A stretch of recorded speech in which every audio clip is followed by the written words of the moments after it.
नमस्कार मित्रों, मैं केपी पांडे एक बार फिर आपके सम्मुख उपस्थित हूं द केपी पांडे शो में। आज समसामयिक घटनाओं की जो जानकारी आपके साथ मैं शेयर कर रहा हूं वो है भारत और भारत के दक्षिणी पड़ोसी देश मालदीव की। अब आप कह सकते हैं कि भारत का दक्षिण पड़ोसी देश तो श्रीलंका है, आप भी सही हैं, लेकिन भारत का जो दक्षिणी पड़ोसी देश है वो मालदीव है। और मालदीव एक आइलैंड है, एक आइलैंड नहीं बल्कि मैं तो मतलब आप समझ लीजिए कि कई आइलैंड का एक समूह है। अब उस आइलैंड में ज्यादातर जो पॉपुलेशन है वो मुस्लिम जनसंख्या, ज्यादातर क्या मतलब पूरा पूरा मान लीजिए वो एक मुस्लिम देश है मालदीव। भारत का दक्षिणी पड़ोसी देश है जिसकी सीमा हमारी जल सीमा से लगती है, स्थल सीमा से तो नहीं लगती लेकिन जल सीमा से वो लगती है। और भारत के दक्षिण में देखेंगे तो मालदीव है और भारत का दक्षिण पश्चिमी छोर जो है वहां पर हमारा ही एक राज्य केंद्र शासित प्रदेश लक्षद्वीप है। अब ये एक्चुअली मालदीव हमारा अच्छा घनिष्ठ मित्र भी था और हमेशा हम उसकी मदद भी करते थे। लेकिन हुआ क्या कि लगभग 2014 से वहां पर चीन ने अपना पैर पसारना शुरू कर दिया था और चीन की जो चाल है वो धीरे धीरे वहां पर लैंड के साथ उनकी पॉलिटिकल एक्टिविटी में भी घुस गई। और चीन ने वहां धीरे धीरे एक ऐसा तंत्र स्थापित किया कि वहां राजनैतिक एक धड़ा जो है राजनीति का वो चीन का समर्थन करने लगा। और चीन का समर्थन करते करते वो धड़ा इतना बड़ा हुआ धीरे धीरे कि आज वो मालदीव में चुनाव जीत गया और वहां का शासन व्यवस्था संभाल रहा है। जी हाँ, मैं बात कर रहा हूं मालदीव के वर्तमान राष्ट्रपति मोइज़ू की। मोइज़ू वहां पर अभी वर्तमान में राष्ट्रपति मई में अभी भी निर्वाचित हुए हैं और वो भारत विरोधी माने जाते हैं, या ये कह सकते हैं कि भारत के विरोध के बल पर वो राष्ट्रपति चुनाव लड़े और जीते। उन्होंने मालदीव में क्विट इंडिया का एक बहुत बड़ा कैंपेन भी चलाया था जो कि वहां के कई सोशलिस्ट एक्टिविस्ट जो थे अपने आप को तथाकथित मानते हैं उनके द्वारा था। तो हुआ क्या कि मालदीव में मई 2023 में सत्ता का परिवर्तन होता है और वहां पर राष्ट्रपति मोइज़ू चुने जाते हैं। वो चीन के समर्थक हैं, या हम ये कह सकते हैं कि चीन के पिट्ठू हैं, जो चीन कहता है वही वो करते हैं। अब आप ये सोच सकते हैं कि मालदीव की तुलना भारत से कैसे की जा सकती है, तो आपको बता दें कि बिल्कुल नहीं की जा सकती। मालदीव एक बहुत ही छोटा देश है, जनसंख्या की दृष्टि से भी, क्षेत्रफल की दृष्टि से भी। हमारे विश्व के मानचित्र पर आप भारत देखो और भारत के मानचित्र में आप दिल्ली देखो और दिल्ली से भी छोटा मालदीव है। आप समझ लीजिए कितना छोटा है। वर्ल्ड का मैप जब आप देखते हैं तो उस विश्व के मानचित्र में मालदीव का चित्र दिखाई नहीं देता। उसको आप जूम करते हैं तब मालदीव दिखता है कहां पर। तो इतना छोटा सा देश, और इतना ही नहीं, भारत के रहमो करम पर जीवित रहने वाला देश। आपको बताया कि वो एक द्वीपीय देश है, समुद्र से चारों ओर से घिरा है, आइलैंड है और समुद्र से उसकी ऊंचाई ज्यादा नहीं है। तो होता क्या है कि समुद्र का जल स्तर जब बढ़ता है तो वहां पर भयंकर प्राकृतिक आपदाएं आती हैं और सबसे बड़ी आपदा वहां आती है पानी पीने की व्यवस्था की। समुद्र का पानी आप सब जानते हैं खारा होता है और खारा पानी पीने के लिए उपयोग में नहीं लिया जाता है। तो होता क्या है कि वहां का जो पानी, समुद्र के पानी को पेयजल के रूप में बनाने की जो व्यवस्था है वो तंत्र जब बिगड़ जाता है, लोग प्यास से मरने लगते हैं, तो भारत उनको पानी पिलाता है। अपने समुद्री मार्ग से, हवाई मार्गों से वहां पर पानी भेजता है और भारत के पानी से उनकी प्यास बुझती है। इतना ही नहीं, भारत अब उनकी आर्थिक मदद भी करता है, सामरिक मदद भी करता है और आंतरिक सुरक्षा की भी जिम्मेदारी भारत लेता है और बाह्य सुरक्षा की भी जिम्मेदारी भारत लेता है। अब आप ये कह सकते हो कि एक संप्रभु राष्ट्र की सुरक्षा की जिम्मेदारी भारत कैसे लेता है, तो बिल्कुल लेता है। मालदीव में एक बार लोकतांत्रिक सत्ता को उखाड़ कर सत्ता परिवर्तन करने की कोशिश की गई थी, तब भारत ने अपनी सेना भेजी और भारत की सेना ने वहां लोकतंत्र को बहाल रखने में अपनी महत्वपूर्ण भूमिका निभाई थी। तो आप ये समझ लीजिए कि हर तरह से भारत मालदीव के साथ खड़ा था, उसके सुख में भी दुख में भी, और हर तरह की आर्थिक मदद भी भारत से मालदीव को मिलती रही है लगातार, प्रधानमंत्री मोदी के कार्यकाल में भी और मोदी जी के पहले भी जो थे उनके कार्यकाल में भी मालदीव को एक अच्छी व्यवस्था मिलती रही। उसी प्रकार जैसे भारत अपने सभी पड़ोसियों वर्तमान में, जैसे आप मान लीजिए नेपाल है, भूटान है, बांग्लादेश है, श्रीलंका है, इनके साथ भारत जिस प्रकार अपना सहयोग देता है इनको, उसी प्रकार मालदीव को भी सहयोग दिया, बल्कि मालदीव को ज्यादा ही सहयोग दिया। अच्छा, होता क्या है इसमें कि जब मालदीव में चीन समर्थक मोइजू की सरकार आ जाती है तो वो कहते हैं कि भारत मालदीव से अपनी सैनिक हटा ले। एक्चुअली मालदीव की सुरक्षा के लिए भारत ने कुछ शिपयार्ड दिए हुए हैं, कुछ हेलीकॉप्टर भी दिए हुए हैं, जिससे कि मालदीव की सुरक्षा होती है।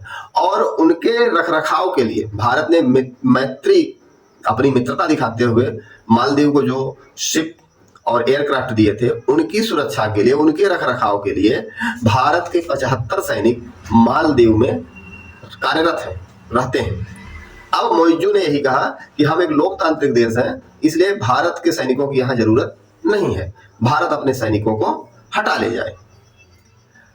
अब देखा जाए तो उनकी ये भाषा जो है वो चीन की भाषा थी, क्योंकि चीन मालदीव में BRI प्रोजेक्ट के तहत बहुत सारे काम कर रहा है। काम क्या कर रहा है, ये समझ लीजिए कि मालदीव को हड़पने की कोशिश कर रहा है, क्योंकि चीन की तो आदत है लोन देता है और लोन के बदले फिर उनसे जमीन ले लेता है। उसने पाकिस्तान के साथ भी वही किया, अब श्रीलंका के साथ भी वही किया, कुछ हद तक बांग्लादेश को भी अपनी गिरफ्त में लिया था, बर्मा को भी अपनी गिरफ्त में लिया है, और अब मालदीव का नंबर है। मालदीव के कुछ द्वीपों को तो उसने पट्टे पर ले भी लिया है। अब होता क्या है यहाँ पर कि वो भारत जो मालदीव के हर संकट में उसके साथ खड़ा रहता था, उसको मालदीव के कुछ मंत्रियों ने नीचा दिखाने की कोशिश की और प्रधानमंत्री मोदी के भी कुछ अपशब्द कहे। अब ये कहानी शुरू होती है यहां से कि प्रधानमंत्री नरेंद्र मोदी लक्षद्वीप गए, 4 जनवरी को लक्षद्वीप गए। लक्षद्वीप में उन्होंने स्नॉर्कलिंग की। स्नॉर्कलिंग एक तरह का स्काई डाइविंग से थोड़ा कम खतरनाक होता है। समुद्र के अंदर जाते हैं और समुद्र के अंदर अपनी आंखों से देखते हैं वहां के जो जलीय जीव हैं और समुद्र की जो सुंदरता है, प्राकृतिक सुंदरता है, उन सबको देखने के लिए स्नॉर्कलिंग की जाती है।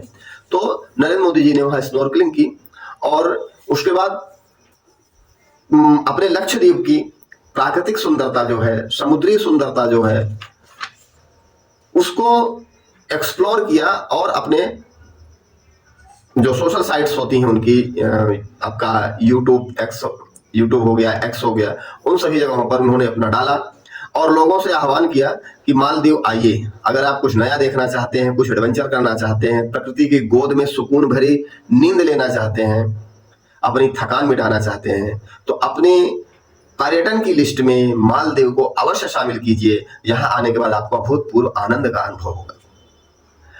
अब नरेंद्र मोदी जी भारत के प्रधानमंत्री हैं और भारत के ही एक स्टेट में वो गए थे, केंद्र शासित यूटी है, वहां गए थे और वहां उन्होंने लक्षद्वीप का उन्होंने एक तरीके से प्रचार किया कि आप लोग लक्षद्वीप में आइए, लक्षद्वीप का पर्यटन को बढ़ावा दीजिए, लक्षद्वीप की स्थिति सुधरेगी, भारत की स्थिति सुधरेगी और देश का पैसा देश में ही रहेगा। उन्होंने अपने देश के लोगों से आह्वान किया थे। लेकिन मालदीव को लगा कि भारत हमारा धंधा छीन रहा है, क्योंकि मालदीव जो है पर्यटन बेस्ड कंट्री है, वहां की सारी अर्थव्यवस्था जो है वो पर्यटन पर ही निर्भर है और पर्यटन से जो आय होती है वही उसका GDP है। तो मालदीव को लगा, क्योंकि लक्षद्वीप मालदीव के पास है और भारत के बिल्कुल पास है और समुद्र में है, आइलैंड है, वहां भी 15-16 आइलैंड छोटे छोटे हैं, बढ़िया। तो मालदीव को यह लगा कि अगर लक्षद्वीप का विकास मोदी जी करते हैं तो फिर मालदीव कौन आएगा घूमने, और भारतीयों का ही बहुत बड़ा योगदान है पर्यटन में मालदीव जाने को।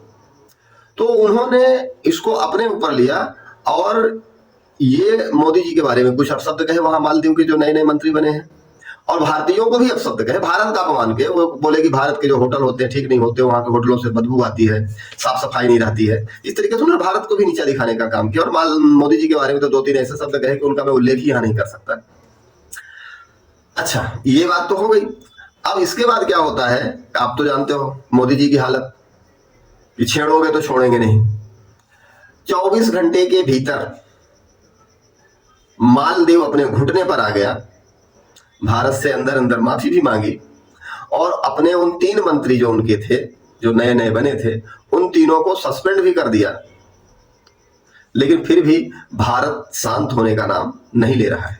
इतना ही नहीं, ये तो सरकार का तंत्र था, वो तो हुआ। मालदीव का जो यहाँ एम्बेसी है, जो यहाँ के हाई कमीशन है, राजदूत हैं जो भी है, वो भारत के विदेश मंत्रालय से जयशंकर जी से मिलते हैं, अपनी कथा व्यथा जो भी है सुनाते हैं और ये कहते हैं कि उन मंत्रियों ने जो किया वो गलत किया, उनको उनकी सजा मिल गई, आप मालदीव को सजा मत दो। आप यहाँ एक सबसे बड़ी चीज देखेंगे कि इस बार भारत की सरकार ने तो जो किया सो किया अंदर अंदर, लेकिन भारत के लोगों ने बढ़ चढ़कर भारत के प्रति अपनी स्वांग भक्ति दिखाई। उन्होंने सीधा कह दिया कि हम मालदीव नहीं जाएंगे, लक्षद्वीप को हम प्रमोट करेंगे और लक्षद्वीप मालदीव से कहीं बेहतर होगा और बेहतर बनेगा। जी हाँ, मैं बात कर रहा हूं भारत के जो स्टार हैं आज की डेट में, अक्षय कुमार, कंगना रनौत, जॉन अब्राहम, सचिन तेंदुलकर, हार्दिक पांड्या, सलमान खान, इरफान खान और बहुत से, इस लाइन में बहुत सारी लंबी लिस्ट है। इन सब लोगों ने कहा कि हम मालदीव नहीं जाएंगे, हम लक्षद्वीप जाएंगे, लक्षद्वीप को प्रमोट करेंगे, विश्व मानचित्र पर हम लक्षद्वीप को आगे लाएंगे और मालदीव का ये जो कुकृत्य है भारत के प्रति, वो अक्षम्य अपराध है, हम इसके लिए उसे अब क्षमा नहीं करेंगे। इतना सब होने के बाद भी ऐसे बहुत से लोग थे, भारत के लोग और कुछ भारतवंशी जो कि आज भारत में नहीं, भारत से बाहर रह रहे हैं, वो भारतवंशी अप्रवासी भारतीय जो मालदीव के लिए अपने टिकट करवा लिए थे, डेस्टिनेशन टूर के लिए जाने वाले थे, उनमें से अधिकांश लोगों ने मालदीव की अपनी टिकट कैंसिल करा ली, होटल बुकिंग कैंसिल करा ली। और अभी तो भारत में माल जो tour and travel tourism activity जो देखती है एजेंसियां, उनका कहना है कि इस घटना के बाद से अभी तक मालदीव के लिए कोई इंक्वायरी नहीं आ रही है, मालदीव जाने की कोई इंक्वायरी भारत से तो नहीं आ रही है। मालदीव का लक्ष्य था 2028, मालदीव ये लक्ष्य करके चल रहा था कि 2028 तक 28 करोड़ लोग, विश्व भर के 28 करोड़ लोग, 28 लाख लोग, सॉरी 28 लाख लोग 2028 में 28 लाख लोग यहाँ आएंगे और मालदीव की पर्यटन करने आएंगे, जिससे मालदीव की व्यवस्था, इकोनॉमी सुधरेगी। उसमें उसने अनुमान लगाया था कि 8 लाख लगभग भारतीय होंगे, जो कि अब तो मुश्किल लग रहा है, ये उसका गोल फुस हो गया, अब नहीं अचीव हो सकता। अच्छा, इतना ही नहीं, मालदीव के 3 मंत्री 24 घंटे के भीतर सस्पेंड भी हो गए। मालदीव ने अंदर अंदर माफी भी मांगी और लेकिन अभी भी मेरे को नहीं लगता कि भारत की सरकार या भारत के प्रधानमंत्री मालदीव को बख्शने के मूड में है। अभी आज की ताजा घटना आपको बता दूं कि इजराइल भी लक्षद्वीप को प्रमोट करने के लिए आगे आया है और लक्षद्वीप ने यह कहा है कि अगर भारत हमें अनुमति दे तो हम लक्षद्वीप में अपनी वो मशीन लगाएंगे जिससे समुद्र का खारा पानी पीने योग्य बन जाएगा। लक्षद्वीप, आपको मालूम होगा, इजराइल के पास एक ऐसी मशीन है, ऐसी टेक्नोलॉजी है जिससे समुद्र के खारे पानी को भी पीने लायक बना देती है। और इजराइल ने भारत को ये बोला है कि अगर आप हमें परमिशन देंगे तो हम आपके यहाँ लक्षद्वीप में वो मशीन लगाएंगे। और इतना ही नहीं, इजराइल के राजदूत जो कि भारत में रह रहे हैं, उन्होंने सीधा कह दिया कि हम लक्षद्वीप की प्लानिंग अब नहीं, मालदीव की प्लानिंग हम नहीं कर रहे हैं। हमारा अगला छुट्टियां बिताने का जो सीजन होगा वो लक्षद्वीप से शुरू होगा। अब हम अपने परिवार सहित या हमारे जो इजरायली भाई हैं वो लक्षद्वीप में टूरिज्म के लिए जाएंगे, टूरिज्म को प्रमोट करेंगे। और इतना ही नहीं, इजराइल ने तो लक्षद्वीप की बहुत सारी सुंदर सुंदर तस्वीरों को भी ट्विटर पर डाला है और लोगों को बताया कि आप भी लक्षद्वीप जाइए। यानी आप ये समझ लीजिए कि वो लक्षद्वीप जो अभी तक अनसुना था, या आप समझ सकते हैं कि एक छिपा हुआ रहस्य था, मोदी जी के लक्षद्वीप पर कदम पड़ते ही वो ग्लोबल हो गया है। अब पूरी दुनिया लक्षद्वीप को खोज रही है और गूगल पर सर्च कर रही है, ट्विटर पर सर्च कर रही है, इंस्टा पर देख रही है कि लक्षद्वीप कहाँ है, कितना अच्छा है और वहां जाने की प्लानिंग कैसे की जा सकती है, कब की जा सकती है। मोदी जी ने तो ये मन में ठान लिया है कि लक्षद्वीप को हमको अब डेवलप करना है। और आप ये समझते हैं कि जब मोदी जी कोई चीज सोचते हैं तो सोचते नहीं है, उसको करके रहते हैं। उन्होंने एक बार कहा भी था कि जिस चीज का मैं शिलान्यास करता हूं उसका लोकार्पण भी मैं ही करता हूं। तो आप ये मान के चलिए कि ज्यादा से ज्यादा साल भर का समय लगेगा। साल भर के अंदर आपको लक्षद्वीप में बहुत सारी नई चीजें देखने को मिलेंगी और लक्षद्वीप का कायाकल्प होना अब निश्चित है। वहां होटल खुलेंगे, एयरपोर्ट का और डेवलपमेंट होगा। अभी वहां जो 2 सबसे बड़ी समस्या है वो समस्या है कनेक्टिविटी का। लक्षद्वीप अगर आप जाना चाहते हैं तो आपको कोचीन जाना पड़ेगा केरल में, और केरल से ही, वहां कोचीन से ही लक्षद्वीप के लिए फ्लाइट है। लक्षद्वीप से, कोचीन से जो लक्षद्वीप की दूरी है वो आपकी लगभग 22 किलोमीटर है। अब नरेंद्र मोदी जी का यह प्लान है कि फ्लाइट की संख्या बढ़ाई जाए फ्लाइट की जो डेस्टिनेशन है, जैसे कुछ फ्लाइट दिल्ली से भी जाए, कुछ मुंबई से भी जाए, इस टाइप से करेंगे कि कोचीन के अतिरिक्त 2-3 जगह और हो जहाँ से पर्यटन जा सके वहां पर, तो वो बढ़ाया जाए। वहां नए नए होटल डेवलप किए जाएं और पर्यटन के उद्देश्य से वहां और क्या चीजें हो सकती हैं, क्या पर्यटकों को सुविधाएं दी जा सकती हैं, वो सारी चीजें डेवलप होंगी। और ये मान के चलिए कि ज्यादा से ज्यादा 8 महीने, 10 महीने, 12 महीने, यानी साल भर के अंदर अंदर मालदीव का कायाकल्प लक्षद्वीप का कायाकल्प होने वाला है। और लक्षद्वीप का कायाकल्प होने का मतलब है कि मालदीव अपने आप गर्त में जाने वाला है, क्योंकि वहां की सारी व्यवस्था जो है वो इसी पर टिकी हुई है, पर्यटन पर। और भारत के सबसे ज्यादा पर्यटक जो वहां जाते हैं वो भारत के होते हैं। और भारत के पर्यटकों ने अगर वहां से मुंह मोड़ लिया, भारत की टूरिज्म एजेंसियों ने अगर वहां से मुंह मोड़ लिया, तो आप मान के चलिए कि जिनको मालदीव जाना है वो लक्षद्वीप जाएंगे। लक्षद्वीप जाने से 2 फायदे होंगे। पहला फायदा देश को होगा कि देश का पैसा देश में रहेगा, local for vocal, local for global होगा। और दूसरा फायदा यह होगा कि जो लोग मालदीव जाना चाहते हैं उनका पैसा बचेगा। आपको जानकारी के लिए बता दूं, मैंने टीवी पर देखा था एक न्यूज में कि अगर आप यहां से मालदीव का प्लान बनाते हैं टूरिज्म, तो आपका खर्चा आता है 3 लाख रुपए। लेकिन अगर सेम वही पैकेज आप लक्षद्वीप के लिए लेते हैं तो आपका खर्चा आता है 30,000 रुपए। तो आप समझ लीजिए कि आप वही मजा, वही आनंद, वही एंटरटेन, वही प्राकृतिक सुंदरता, वही शांति का अनुभव जो कि मालदीव में मिलता है, वही आपको लक्षद्वीप में मिलता है। और 3 लाख की जगह पर मात्र 30,000 में मिलता है। तो आप समझ सकते हैं कि लक्षद्वीप का कितना बड़ा विकास होने वाला है। तो आज का अंक इतना ही है, और आशा करता हूं कि आप अगर प्लानिंग करेंगे कहीं जाने का तो एक बार आप भी लक्षद्वीप होके आइए। तब तक के लिए जय श्री राम, जय हिंद, जय भारत, धन्यवाद।